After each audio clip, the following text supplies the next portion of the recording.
Hello everyone, and welcome to a new season of Gentoo, your source for all things gaming and tech related. I'm Aaron James. And I'm Wesley Ellington. Let's jump right into this week's up-and-coming releases. You can see these games and many more released throughout the month on your favorite platforms. We've got some heavy-hitting games right off the bat to start this season off, including one of Xbox's big exclusive titles. Gears of War 5 for the Xbox One and PC comes out on September 10th. Gears 5 has 5 different modes of play, including Campaign, Escape, Versus, Horde mode, and it has its own map builder. Wow. Gears also has collaborations with Terminator, Halo Reach, and later this month, you can even play as Dave Bautista. I'm a huge, that's amazing. I love that. Maybe this will finally be an Xbox exclusive worth playing. I hope so. Pro Evolution Soccer 2020 for the Xbox One, PC, and PlayStation 4 on September 10th. This update for Konami's yearly soccer release includes updated dribbling and flare animations, as well as new features for Master League, and a match day online mode where you align yourself with the team every week, and each goal will count towards their online total and helping your team to victory. That's pretty cool. That's pretty cool. And the big release for this week is Borderlands 3. Released on the Xbox One, PC, and PlayStation 4 on September 13th. Borderlands 3 includes 4 new Vault Hunters, and new abilities, space travel, and did we mention 1 billion guns? Unbelievable. That's a lot of guns. I think so.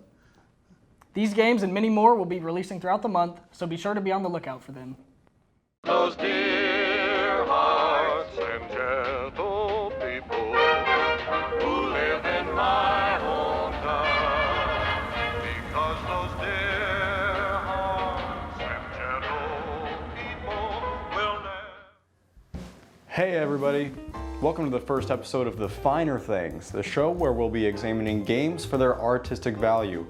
I'm Quinn Foose, and today we'll be discussing the holy grail of late 2000s post-apocalyptic action, Fallout 3. For some quick background, the Fallout franchise was initially created in 1997 by Black Isle Studios. Bethesda Game Studios purchased the rights to develop Fallout 3 from Black Isle's parent company Interplay Entertainment after the company went bankrupt. The game was completed and on shelves on October 28, 2008. Alright, enough facts. That's not what art is all about. Fallout 3 is a game set in a post-apocalyptic Washington, D.C., and let me tell you, it is a sight to behold. Whether the choice was intentional or not, the color palette in the game is incredible. Everything is almost entirely beige, brown, or gray. The sky can add a touch of blue, but it's almost negligible compared to the dead world of beige and browns that we see within the wasteland. Seemingly nothing is alive except you and the grotesquely radiated enemies you come across like feral ghouls and deathclaws. If the developers want us to feel completely alone and helpless within this world, then they did a great job of doing so with their color palette alone. Perhaps even more impactful is the eerie quiet that envelops the entire experience of trekking across the wasteland of a shattered DC.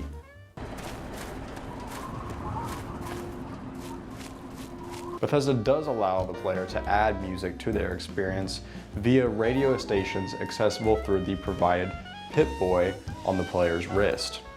However, the radio stations being an optional feature does give the appearance that the developers wanted this game to be quiet, that they wanted you to move through things in total silence and experience the world as a dead one. The culmination of the dry and dilapidated scenery alongside the emptiness of a silent world create an environment in which the player does feel alone, even hopeless at times. Bethesda Game Studios made something great with Fallout 3, and ignoring the blunders they've made with Fallout 4 arguably and Fallout 76 most recently, the developer does deserve respect and credit for this fantastic game. If you're interested in an atmospheric throwback with a fantastic story, then make sure to check out Fallout 3. Thank you for joining me today on The Finer Things, and make sure not to miss the next episode when we examine a new game. Thanks for watching.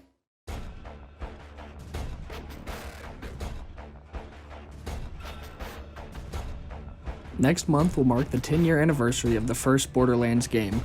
What better way to celebrate such an occasion than with the release of Borderlands 3, the first new entry in the main series in 7 years.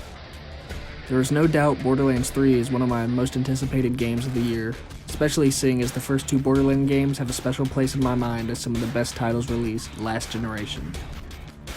While they were enjoyable alone, The game's fun factors increased tenfold when I'd party up with friends.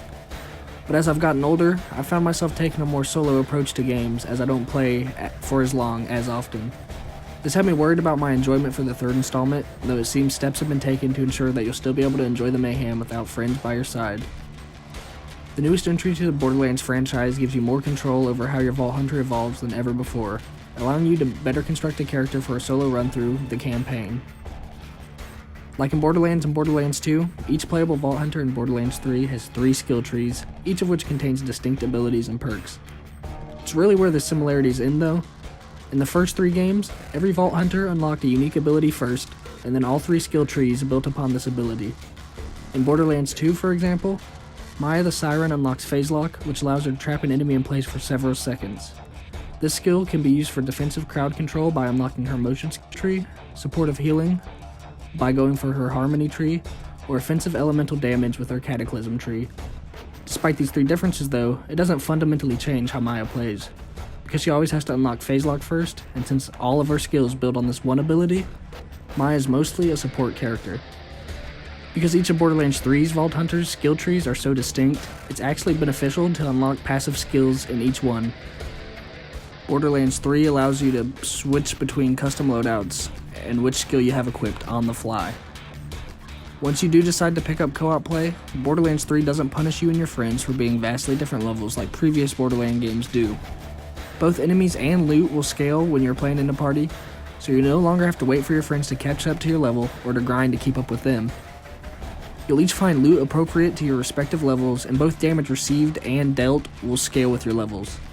All in all, from what we've seen, Borderlands 3 feels like the first in its franchise to truly give solo players a chance at enjoying the game how they want to, and whatever pace they desire. You're not punished for playing by yourself and possibly out-leveling your friends, or getting out-leveled by them. These new features to solo play are just a few of many quality of life changes that seem to be being made to ensure that nobody forgets about the king of looter shooters, Borderlands.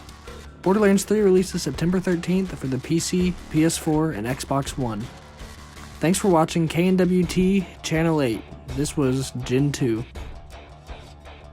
Howdy, welcome, bienvenue, all the greetings. My name is Nathaniel Cochran, and this is D&D for Dummies. So you want to play D&D, you've been watching Critical Role, or a group of your friends is trying to get a game together, but you just don't know where to start. Well, let this be your guide. This series will cover the following aspects of D&D: creating your character, choosing your race, picking a class, ability scores, how to calculate them, and what they mean, the basics of combat, spellcasting, and role-playing, weapons and equipment, as well as the importance of your character backstory to the game.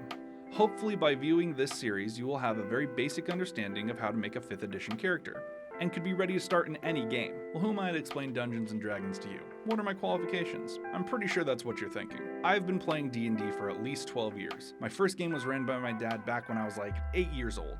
That's me. Look how cute I am. What happened? I've played 1st through 5th edition. I've read books, I've ran and played in mini campaigns myself, but I still wouldn't say I'm an expert. To be completely honest, with homebrewing and new books coming out all the time, who can really claim that they are an expert? I think Matt Mercer, but that's because he's like a god, and I have a crush on him. Okay, enough about me. What the heck is a Dungeons & Dragons? Dungeons & Dragons is a tabletop role-playing game where you roll dice and do math to have fun and have crazy fantasy things happen, like exploring dungeons and killing a dragon. People have been playing Dungeons & Dragons in their parents' basement since the Lord on High, Gary Gygax, graced us with his blessed tome back in 1974. And the game has continued on today, and has gotten even better with the invention of the internet. D&D is made up of 4 key components that are broken up between 2 cooperating yet opposing teams. The main principles of D&D are math, randomness, imagination, and a basic understanding of the language that you're playing in. Once these elements are put together in the right way, you can have a fun game that will last for years and friends that will last a lifetime. The game is split between what I would best describe as 2 teams, but really there are no teams because there's no winner or loser in Dungeons & Dragons. The first team is the GM. The Game Master, Dungeon Master, the position has many names. The GM runs the game. They make the rules, the setting. They're in charge of every character not made by the party, and it's also up to them to create combat scenarios as well as non-combat roleplay situations such as going to a tavern or a shop. The other team is a group of 3 or more people that form the party. The party is made up of custom characters made by each person at the table. The party is the main focus of the GM story. Whether it's slaying dragons or robbing an innocent farmer, it's the party who moves through the GM's world. There's a fine balance between GM control and player decision, but I could spend all day talking about that balance. Basically, when one side of the scale tips too far, the game stops being fun for everyone involved. Well, it looks like I'm out of time this week. Tune in next week and we'll start making our character. I'm Nathaniel Cochran, and you're watching Gentoo. Hello, ladies and gentlemen, and welcome to the first episode of Cooper Challenge Arena here on Gentoo.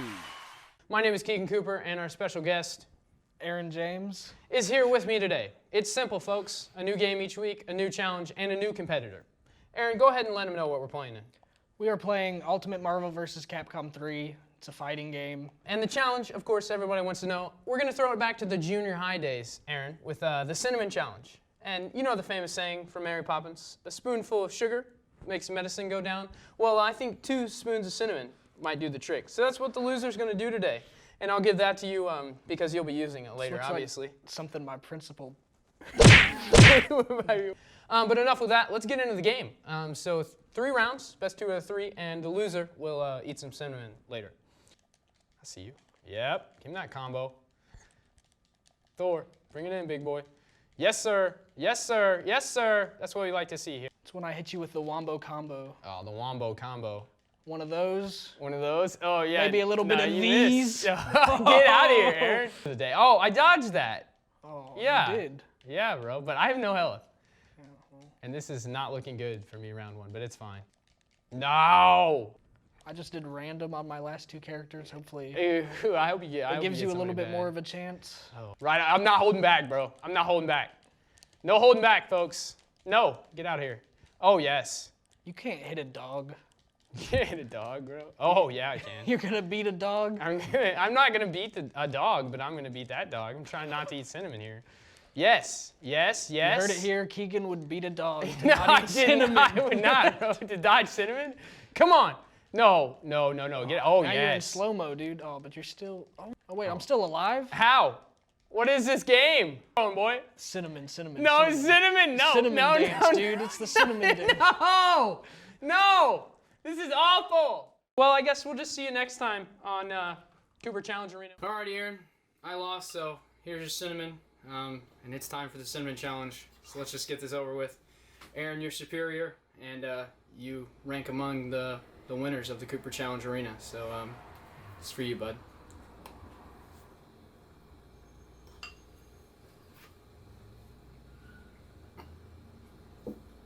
Well, guys, it wasn't even really that bad. I mean, it's kind of good. I think I might do it again. I mean, I don't know. I might just eat some more, honestly. It's so bad. So bad. So bad. No, I'm just kidding. I won't. That's it. Here we go again. Playing NBA 2K19. It's Game Breaker Season 2 and there's nothing new. You know what? 2K20 did just come out. I'm gonna go get it.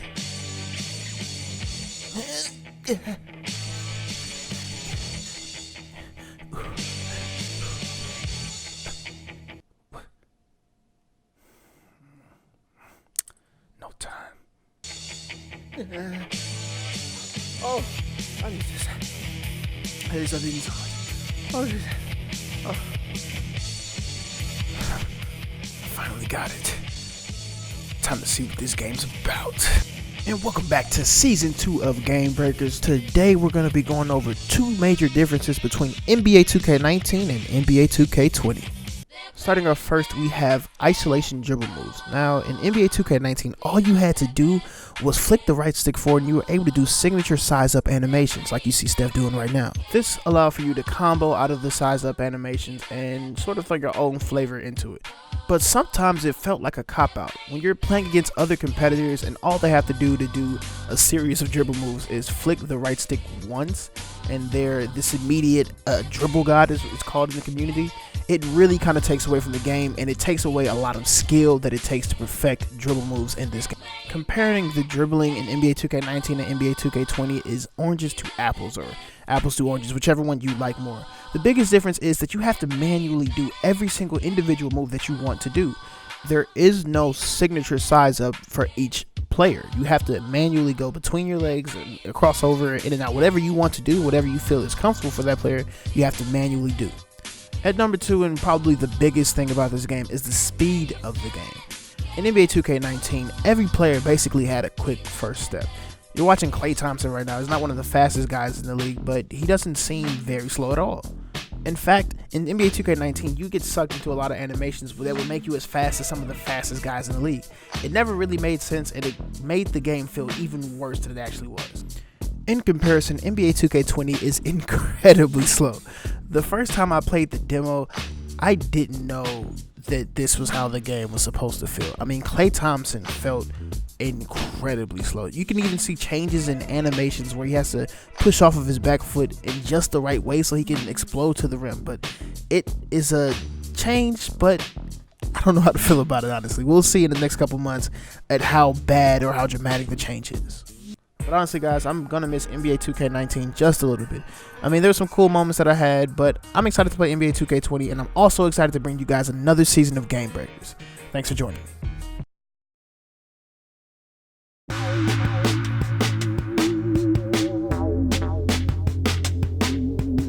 Welcome back to the first episode of a new season of Project Delta. I'm Dalton Speece, and with me this week is one of our new faces, Quinn Foose. And this week we're playing some Borderlands 2 in order to get ready for the release of Borderlands 3. Now, Quinn, this game came out like almost 7 years ago, and the pre-sequel nearly 5. So we've been waiting for Borderlands 3 for quite some time. It's been a long wait. But, you know, Borderlands 2, it still holds up. Over the summer, of course, Gearbox had a new trailer that they dropped at E3 for Borderlands 3. And in that trailer, they said, hey, you know, we're going to have some new DLC for Borderlands 2. And it's coming out today. So they surprised everybody with that. And it was really just to help people get ready for Borderlands 3, get them excited, you know, get them all caught up on the story, what's happening. You know, I think they got attacked by some crazy plants, and that didn't go very well. And so I played that DLC, and then I remembered, hey, I've got the Handsome Jack collection, which has all the DLC in it. And so I went back and I played all the DLC on Borderlands 2, which, of course, my favorite was Tiny Tina's Assault on Dragon Keep, which was like just a big game of D&D with all of our favorite people from Pandora. So I loved that. It was a great time. So what was your favorite DLC? What were some of your favorite parts of Borderlands 2? Oh, my favorite parts of Borderlands 2. Well, I gotta tell you what, like, I know this seems like a cop-out, but that last boss fight killed me. Yeah. But whenever I finally finished it, it was the best feeling. And definitely the best boss fight, in my opinion, out of the series so far. Yeah? Yeah. I know, especially after like Borderlands 1 had such a, I'd say, disappointing final boss. I haven't beat Borderlands 1, so I can't, you know, go and speak on the subject too much. But I heard it was terrible. You could pretty much just spam rockets at him at the final boss, and easy dub for everybody and get your loot and go home. But so yeah, Borderlands 2 is the one that I've put the most hours into, the one I got the most fun out of. You're dying. I want to know what so far has been your favorite Borderlands title? That's a toss-up, definitely between the first one and the pre-sequel. I played the first one with my buddy back in like 8th grade, so that was such a great time, the beginning of all that. But the pre-sequel, I really enjoyed just being on the moon, honestly. So see, now that's cool. Odd because like I just feel like overwhelmingly Borderlands 2 has been the favorite, but I think definitely. I think the pre-sequel is cool because, you know, you get more Handsome Jack action, which everybody loves Handsome Jack because he's just so entertaining. And, you know, once in a while some fan favorite characters like Roland and Lilith show up at Moxie's bar and whatnot. But I don't think that game has been like the one that people think is, oh yeah, I just love this one so much. I'm not really sure why it's that way, but I think it's fun for the cameos and fun for the scenery. Yeah, I've recently started playing it again as Athena, and she's the one, you know, with the shield and the sword. Yeah. And I think that she's cool because I've never really played a tank in a Borderlands game because I've always been the gunzerker, as you can see here on the screen. Just like, oh, yep, I can hold 2 guns and I can fire twice as fast, and there's nothing you can do about it. Clearly that's not helping me, huh? You're clearly fighting for your life right now. Yeah. That's a big RIP for our boy Salvador, the gunzerker. So we've talked about the old ones plenty, but now I want to talk about some of the new features in Borderlands 3. For example, 1 billion guns. 1 billion guns. What does that even look like? Who thought, 1 billion?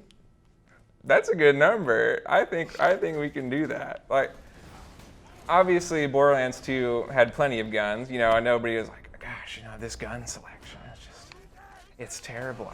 I don't have anything to shoot people with. But then Borderlands 3 comes out, like, oh, they wanted to solve that problem. Like, they didn't want any question about that. 1 billion guns. 1 billion.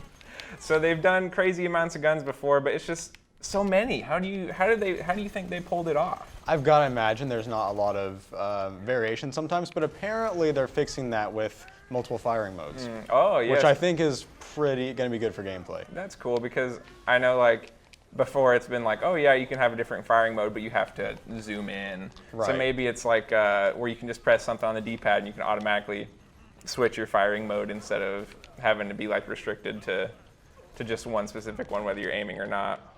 I do think that's the case, but I'm kind of afraid that that's going to take your thumb away from the stick. So moving around in firefights might be an issue if you're wanting to switch firing modes. So.